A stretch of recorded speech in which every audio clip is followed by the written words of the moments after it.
Coming up in our newscast tonight. Another round of inter-Korean military talks are held at Panmunjom. The generals share understanding on joint security area disarmament as well as finding remains of fallen soldiers. It's getting hotter and hotter by the day here in Korea, leading to blackouts in some parts. The nation's prime minister announces new measures to cope with the abnormal weather conditions. Seoul's industrial output dipped mainly due to shrinking capital investment and weak exports. What's more worrisome is that the trend applies to various sectors. NEWSCENTER begins now.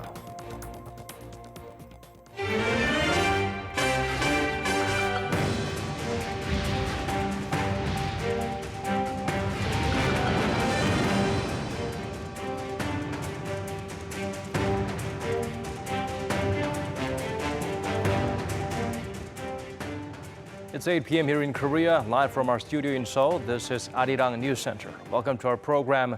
I'm Daniel Che. Seoul and Pyongyang's generals met today and followed through on agreements to ease military tensions reached during the historic inter-Korean summit back in April. The talks started at 10 a.m. local time, went on almost non-stop until around 6:30 p.m. Both sides were brimming with hope as they headed into the session. Our Park Ji-won has been following the developments throughout the day at the Office for Inter-Korean Dialogue. Let's connect to her right now. Ji-won, let's hear about the final agreements. Good evening, Daniel. Today's talks have ended at around 6:30 p.m. Korea time at the border village of Panmunjom without adopting a joint communique. However, the two sides have come out with a few significant agreements. The two Koreas agreed on the principle of disarming the joint security area in the DMZ, a joint recovery of war remains in the DMZ, and the withdrawal of troops and equipment at some GPs as a pilot program. But the agreements, rather than being specific and detailed, were more of a mutual understanding. In addition, the South Korean delegation invited the North to this year's Seoul Defense Dialogue, scheduled to take place from September 12th to the 14th in Seoul. The two Koreas also agreed to stop all hostile acts in the West Sea. Well, this is the second time this year the delegations meet for talks on Tuesday, with the first one having taken place in mid-June. At that time, the two sides agreed to restore military communication channels on the western and eastern sides of the peninsula, and the western communication line was completely restored earlier this month. The two delegations today were led by the same officials as last month's talks. Major General Kim Do-gyun from the south and Lieutenant General An Ik-san from the north, who are both considered the same rank. Well, for now, the two sides said they do not have any specific plans for another round of military talks soon. Back to you, Daniel. All right, Ji-won, thank you for those updates. We appreciate it. Meanwhile, Pyongyang expressed dissatisfaction over Seoul's stance that inter-Korean cooperation will stay within the framework of international sanctions. Through an op-ed on its state-run newspaper, the regime claimed they should restart operation at the joint factory park and tours to Mount Kumgang. Woo Jung-hee has the full story. North Korea is urging South Korea to push ahead with resuming the currently stalled inter-Korean economic projects regardless of international sanctions. The projects are named the Inter-Korean Kaesong Industrial Complex and South Korean tours to the North Mount Kumgang.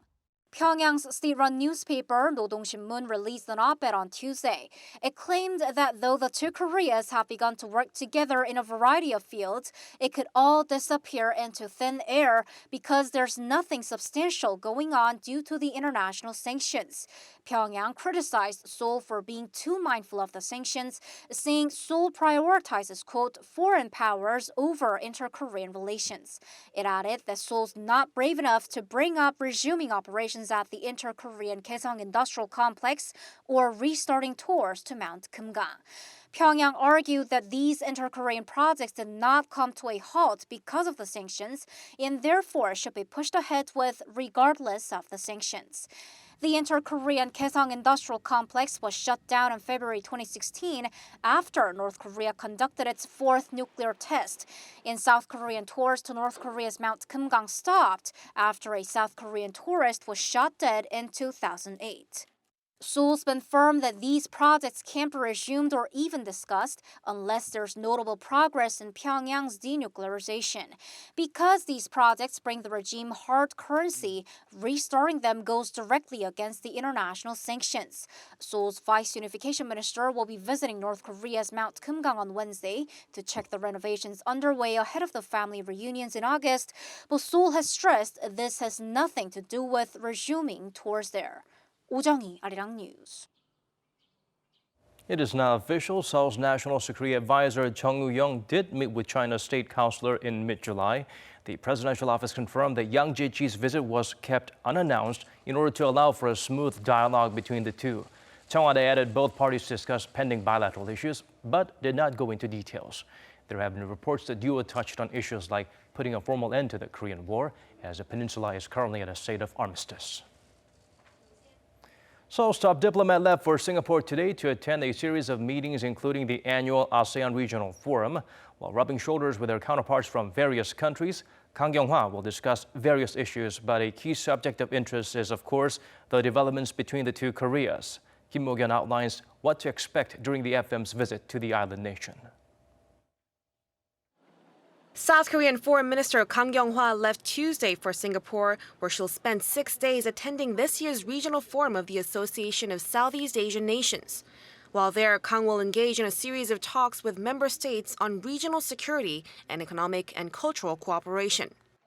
As of Tuesday, she's scheduled to attend at least 5 sessions, including the ASEAN Foreign Ministers meeting and the ASEAN Plus 3 meeting with her Japanese and Chinese counterparts. But with U.S. Secretary of State Mike Pompeo and North Korea's Foreign Minister Ri Yong-ho also taking part in the forum, the big question is whether the two Koreas might hold bilateral or even possibly trilateral talks together with Washington.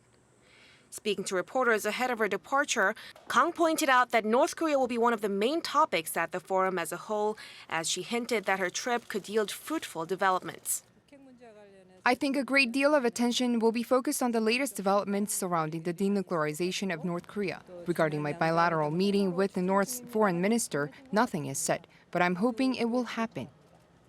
Pundits are hoping that the tripartite meeting happens as well because of the possibility it could pave the way towards North Korea's denuclearization and towards full-fledged discussions about lasting peace on the Korean peninsula. Kim Mo-kyun, Arirang News.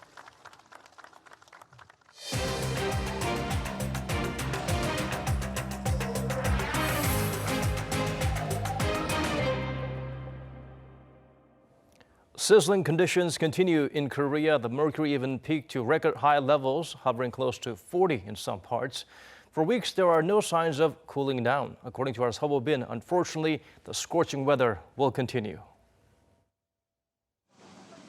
It's been almost 2 months since the first heatwave alert was issued in the country, but the ongoing and record-breaking scorching conditions don't seem to be easing anytime soon.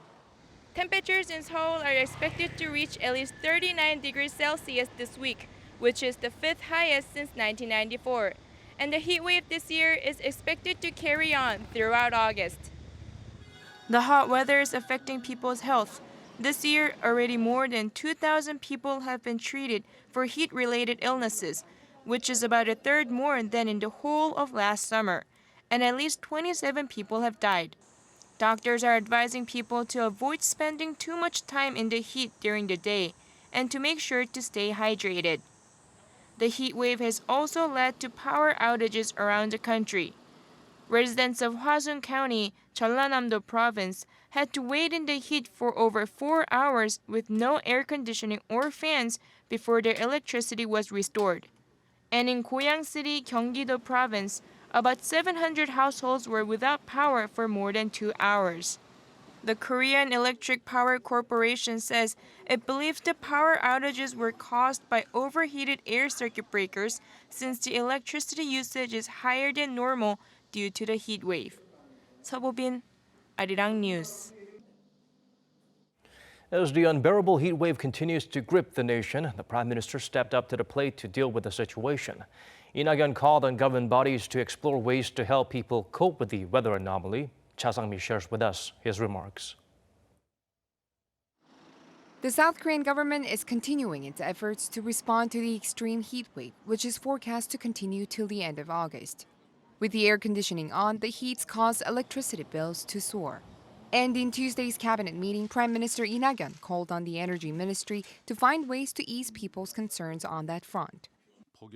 The longer the heat wave continues, the longer we spend with the air conditioning on, which leads to worryingly high electricity bills. This heat wave qualifies as a natural disaster, so I urge the Ministry of Trade, Industry and Energy to look into ways to show some consideration to the people when it comes to the cost of electricity. Prime Minister Lee also asked the ministry to make sure to stabilize electricity supplies this week when power demand will most likely surge at the end of vacation season. Lee said despite multiple measures the government has been taking, the heat has claimed 27 lives, and both farmers and consumers are suffering from the loss of livestock and crops. The government is working on changing the law so that the heat wave is regarded as a natural disaster, but we ought to respond to the heat wave even before the law is passed. He urged people to take extra care of themselves in the heat, especially senior citizens who don't have air conditioning, also farmers, fishermen, and builders who work outside in the heat. Local governments, he said, should help. On Tuesday, the Prime Minister himself paid a visit to a family on a livestock farm in Gyeonggi-do Province to console them and to check on the situation on the ground. Cha Sang-mi, Arirang News. Statistics Korea releases data on the nation's industrial output for June. Across various sectors, including manufacturing, a downward trend is recorded. Kim Hye-sung help us look beyond the discouraging digits. Korea's industrial production went down 0.7% on month in June amid a sharp drop in capital investment and weaker exports. This comes after growth in April and May. Production and services did rise slightly by 0.2% on the back of improvement in social welfare and financial services, but it was offset by declines in mining and manufacturing. Semiconductor output went up in June, but output in vehicles and chemical products dropped, driving down mining and manufacturing production to 0.6% on month. Vehicle sales dropped 7%, mainly on lower exports of sedans to Europe. Chemical products dropped 3.6% on weaker exports of solar panel-related products to China. The average rate of manufacturing operation fell slightly by 0.5% to 73.5%. Retail sales, an indicator of consumption, rose slightly on higher demand for non-durable goods like food and beverages. Facility investment, however, continued to nosedive, dropping nearly 6% on month in June. It's the first time in 18 years that facility investment has fallen for 4 months in a row. Statistics Korea attributed the fall to a sharp decline in machinery investment in the semiconductor sector, saying it has started to slow down from the soaring investment seen from late 2016 to early this year. In addition, construction investment also dropped nearly 5%.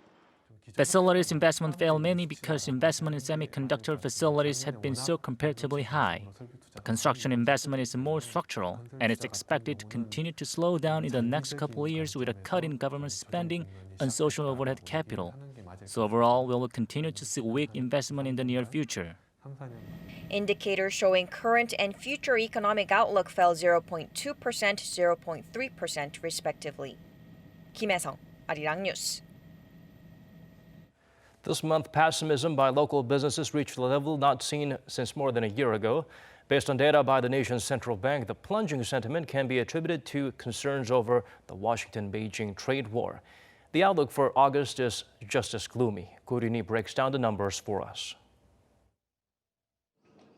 Business sentiment among South Korean firms dropped to its lowest level in 17 months. The Bank of Korea announced on Tuesday that the business survey index came to just 75 in July, down 5 points from the previous month. A reading below 100 means they're more pessimist than optimist on the local economy. Meanwhile, confidence among the nation's manufacturers also fell by 6 points in July, the first drop in the last 3 months. The central bank attributed the sharp fall to the rising trade uncertainties between the United States and China. Many South Korean businesses worry about the impact of the trade tensions because they sell a lot of intermediary goods to China that are made into final goods and exported to the U.S. The report also highlighted the uncertainties in the automobile industry, amid fears that the United States could impose tariffs on car imports. The outlook for next month among manufacturers also remains dim, at just 73 on the BSI. That's 7 points lower than the previous month's forecast. Sentiment among non-manufacturers in July was also gloomy, at 76 on the index, which is 4 points lower than the previous month. The drop was mainly observed in wholesale and retail businesses. The Bank of Korea said this is because of low domestic demand during the summer vacation season. 고륜이 Arirang News. Samsung Electronics finalized its earnings for the second quarter. Net profits are down from a year ago. Even though the tech titan posted record sales and operating profits in memory chips, weak earnings in smartphone business had a visible impact. For details, let's turn to our Kim Ji-yeon. Korean tech giant Samsung Electronics says its second quarter net profit fell by almost 0.1% compared to the same period last year to around $9.9 billion. Sales also dropped by more than 4% to $52.2 billion, slightly higher than the provisional estimate released earlier this month. But it's the first time in 5 quarters that sales have fallen below the 60 trillion won level, around $53.6 billion. The company's operating profit, on the other hand, rose by nearly 6% on year to around $13.3 billion, the lion's share of that coming from its chip unit. Meanwhile, sales from its display unit dropped by 26.5% on year in Q2 to record just above $5 billion, affected by a drop in demand for flexible OLED products and falling prices for liquid crystal display or LCD TV panels. The earnings results reflect the company's troubles in shoring up its mobile business, even as Samsung enjoys resilient sales of memory chips. Chinese rivals Huawei Technologies and Oppo's are increasing their global market share with their products ranging from cheaper TV displays to smartphone screens. On the weaker earnings, Samsung Electronics shares dropped on Tuesday by more than 0.5% from the previous session to around $41. The price is down by more than 10% since when the company posted record high earnings in the first quarter. Despite this, Samsung Electronics paints a rosy forecast for the third quarter, citing a strong market for chips and a supply expansion for its flexible OLED panels. The company spent $14.8 billion during the first half this year in facility investment for chips and displays. Kim Ji-yeon, Arirang News. Moving on to the world of sports, the two Koreas will compete as one in various categories at the upcoming Asian Games. Before heading to Jakarta, a launching ceremony was held for one of the joint squads to wish the athletes representing Korea best of luck. Won Jung-hwan has the sights and sound from that event. Athletes and officials from the two Koreas held a launching ceremony for the Dragon boats to take part in the upcoming 2018 Jakarta Palembang Asian Games in August. The ceremony took place on Tuesday at Chungju Tangum Lake International Rowing Center in Chungju, about 150 kilometers south of Seoul. But the launching event this time stood out from its predecessors as it wished for the success of the joint Korean team at the global competition. South Korea won bronze in the men's 1,000 meters at the 2010 competition in Guangzhou, even though the crew only trained together for 1 month. Now I believe we have a better team, as North Korean athletes are very talented in the discipline, so I'm confident that both male and female joint teams will bring home medals. Out of the delegation of 34 athletes and staff that landed at Incheon International Airport via Beijing over the weekend, 18 North Koreans are slated to take part in the Dragon boat racing event. Both South and North Korean paddlers began to coordinate and move in unison as they started their training on Monday at 5 in the morning. And here are what South Korean athletes think about their northern counterparts. A unified Korean team in itself means a lot. We just finished training together as a team, and I think we will help each other a lot during the race. We have a lot in common with the North Korean athletes. They're physically very strong and resilient. The unified Korean team at this year's Asian Games is expected to wear uniforms made by small South Korean firms instead of choosing a global brand in efforts to avoid violations of international sanctions on North Korea. The launching ceremony took place less than 20 days to go for the Asian Games, so the squad will be busy fine-tuning their craft and strategy with the aim of winning some medals. 원정환, 아리랑 뉴스, 충주. Over the weekend, Harbin, China hosted the 2018 Northeast Asia Peace Festival. This year, the highlight was a competition for amateur models from 4 different countries. According to the organizers, it was more than just about cultural exchange. Hong Yu takes us to the renowned Ice City. Thousands of people have gathered in Harbin to watch a contest for models from 4 countries: South Korea, China, Japan, and Russia. With pose after pose, they showed off their individual beauty as representatives of their countries. From July 27th to 30th, the Northeast Asia Economic Cooperation Committee held the 2018 Northeast Asia Peace Festival. By displaying their country's traditional clothes, the models were part of an international cultural exchange, and a big one. As a whole, the festival attracted around 300,000 visitors. I'm not looking for a special prize out of this competition. I'm happy just to have participated in it and made new friends. To be honest, the language barrier made it hard to communicate with the other models, but the fact that we all have the same goal helped us bond quickly. The festival was about more than the model contest. It also opened up the doors to South Korean mid-sized companies to expand their business to China. A special booth was set up for them to let people know what they're doing. This time, there were 2 South Korean companies taking part. One of them was a cosmetic brand, riding the wave of Korean beauty products that have become famous all over the world. The cosmetics market in South Korea is pretty limited, so we wanted to expand our business to the global market. And through this festival, we were able to do that by introducing our products to many people here. The South Korean committee that helped organize the event thinks its cultural exchanges will help provide job opportunities to young people and help export Korean goods to China. It's usually hard for Korean brands to get a spot in a Chinese department store, and when they do, they don't tend to last long. So we're helping South Korean enterprises to get their products into the stores here. The committee chairman added that North Korea also wants to be part of the Northeast Asia Economic Cooperation Committee, and the process is underway. He commented that North's participation would allow South Korean enterprises to expand their business in Asia using the easier land route. This festival, which aims at boosting South Korea and China's cooperation in economics, culture, and other fields, will next take place in Seoul in 2019. And hopefully, the participation of North Korea next year will further strengthen regional ties. Hong Yu, Arirang News, Harbin. Back here in the nation, the capital offers summer night tours of the Korean royal palaces. Changdeokgung is easily the tourist favorite. That was the result of a survey conducted by the Seoul metropolitan government on some 356 foreigners.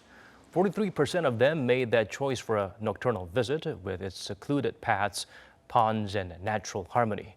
Runner-up was Gyeongbokgung, probably the most well-known among the 5 grand palaces. Changdeokgung managed to land the 3rd spot. The city government plans to do more to actively promote its night tours.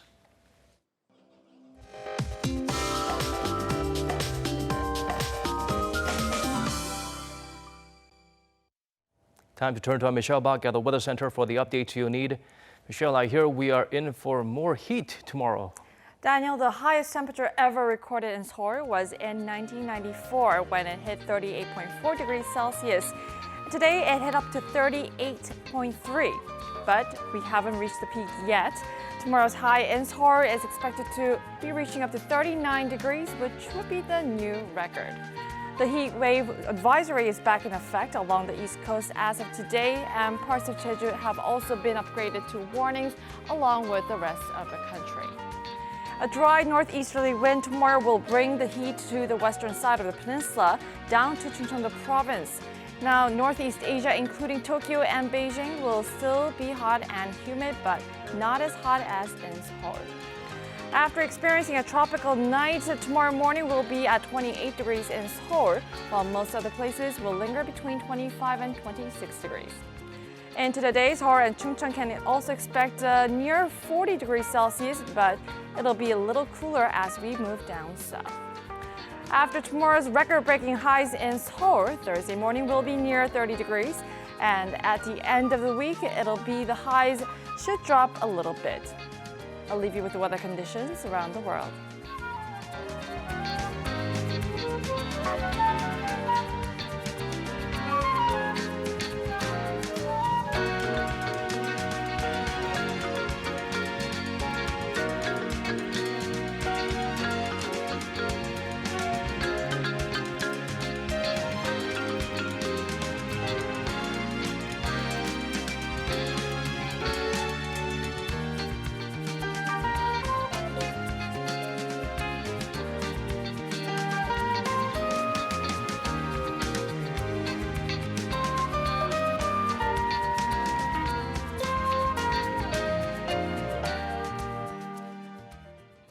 That's all we could pack into tonight's edition of Arirang News Center. As always, thank you for staying with us.